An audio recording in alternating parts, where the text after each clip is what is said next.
గీతాంజలి మళ్ళీ వచ్చినట్టే వచ్చి అలా వెళ్ళిపోయింది.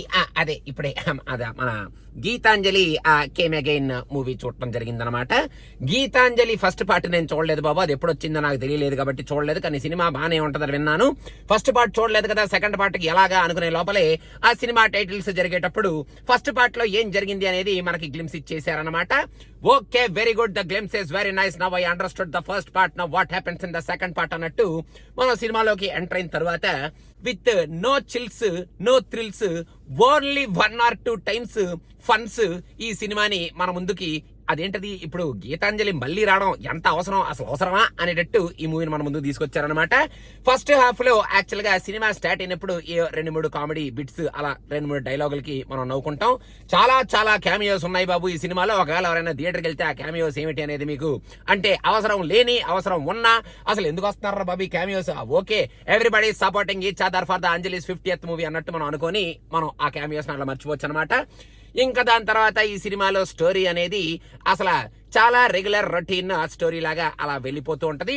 ఫస్ట్ హాఫ్ లో పెద్ద అంత మనల్ని ఎంటర్టైన్ చేసే సీన్స్ గానీ, మనల్ని భయపెట్టేసి మరి ఉర్రూ తొలగించేసేంత సీన్స్ గానీ, అలా అని చెప్పి మంచి ఎక్స్ట్రాడినరీ డైలాగ్స్ కానీ, మనం పడి నవ్వుకొని అబ్బా వాట్ ఏ డైలాగ్ అనుకునే కైండ్ ఆఫ్ డైలాగ్స్ కానీ నాకైతే ఏం కనపడలేదు బాబు. ఇంటర్వెల్ బ్యాంగ్ మాత్రం ఆహా వాటే దడదళ్ళాడిచ్చే వాటే బ్యాంగ్ అన్నట్టు ఒక extraordinary connection between the first part and second part పెట్టుకున్నారు బాబు. ఆ కనెక్షన్ చూడగానే ఓకే, ఇప్పుడు ఫస్ట్ పార్ట్ కి సెకండ్ పార్ట్ తీయాలంటే ఇంత దారుణమైన కనెక్షన్ పెట్టాలా అన్నట్టు ఆ కనెక్షన్ పెట్టుకున్నారనమాట. ఆ కనెక్షన్ తో మనం సెకండ్ హాఫ్ కు వచ్చిన తరువాత సెకండ్ హాఫ్ లో ఆ కనెక్షన్ ని మనకి సొలిడిఫై చేయడానికి ఒక పాట కూడా వేసుకున్నారు బాబు. అక్కడ అసలు వచ్చే ఆ ఎమోషను, ఆ యాక్షన్, అసలు ఆ రీజను, ఆ సెంటిమెంట్, ఆహా ఓకే మళ్ళీ రావాలి కాబట్టి ఓకే ఇలా వాడుకుంటున్నారనమాట గీతాంజలిని మళ్ళీ రప్పించడానికి అన్నట్టు అలా మళ్ళీ రప్పించుకున్నారనమాట.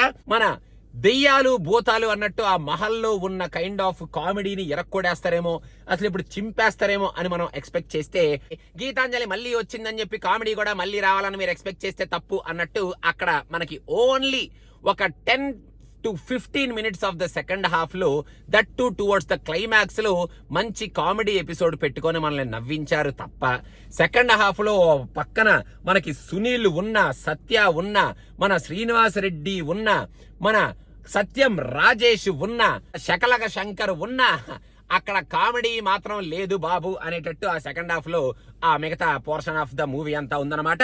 ఇంకా క్లైమాక్స్ మాత్రం నా భూతో నా భవిష్యత్ ఇంతవరకు మనం ఎప్పుడు వెండి తెర మీద చూడవా అనేటట్టు ఒక క్లైమాక్స్. మనం ఏదో ఫేస్ ఆఫ్ టెక్నాలజీ ఏదో ఉంది కదా, ఆ టెక్నాలజీని వాడుకున్నారో ఏమో తెలియదు కానీ అన్నట్టు ఫేసులు మారిపోతూ ఉంటాయి అనమాట. లాస్ట్ లో ఆ క్లైమాక్స్ లో మరి వెనకాల అంత థంపింగ్ బ్యాక్గ్రౌండ్ స్కోర్ పెట్టి ఆ క్లైమాక్స్ ని పెట్టి ఈ సినిమాని అలా ఎండ్ చేసి థియేటర్ లోంచి మనం ఆ గీతాంజలి మళ్ళీ వచ్చింది ఓకే, కానీ మనం ఎందుకు వచ్చాం థియేటర్ కి అనేటట్టు మనం థియేటర్ లోంచి బయటకు వెళ్ళిపెట్టేట్టు ఈ సినిమాని ఎండ్ చేశారనమాట.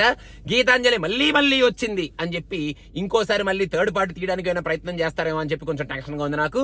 ఈ సినిమాని మొత్తానికి గీతాంజలికి కంటిన్యూయేషన్ తో ఏదో తీయాలి అని ఒక కాన్సెప్ట్ మంచిదే తీసుకొని ఆ కాన్సెప్ట్ ని మనం త్రూ అవుట్ గా వాడుకోకుండా ఈ సినిమాని మొత్తానికి గీతాంజలికి కనెక్ట్ చేద్దాం కదా, మళ్ళీ వచ్చింది కదా అని చెప్పి మనల్ని థియేటర్ లోకి రప్పిద్దాం తెప్పిద్దాం అన్నట్టు ఈ సినిమాని తీశారే కానీ ఈ సినిమాతో మనల్ని మెప్పిద్దాం, సినిమా చూసిన తర్వాత మన చేత మళ్ళీ బానే వచ్చింది అని అనిపిద్దాం అన్న కైండ్ ఆఫ్ ఇంటెన్షన్ అయితే నాకైతే ఈ సినిమాలో ఎక్కడా కనపడలేదు బాబు.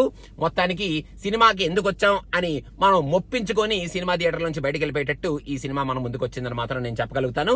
మీరు కనుక గీతాంజలి ఫస్ట్ పార్ట్ చూసి అసలు మళ్ళీ ఎందుకు వచ్చింది గీతాంజలి అని తెలుసుకోవాలి అనుకుంటే బాబు keep your expectations very very very very very very low అమ్మా. సో అదనమాట సంగతి గైస్. సినిమా పిచ్చాకి సబ్స్క్రైబ్ అవడం మాత్రం మర్చిపోకండి బాబు.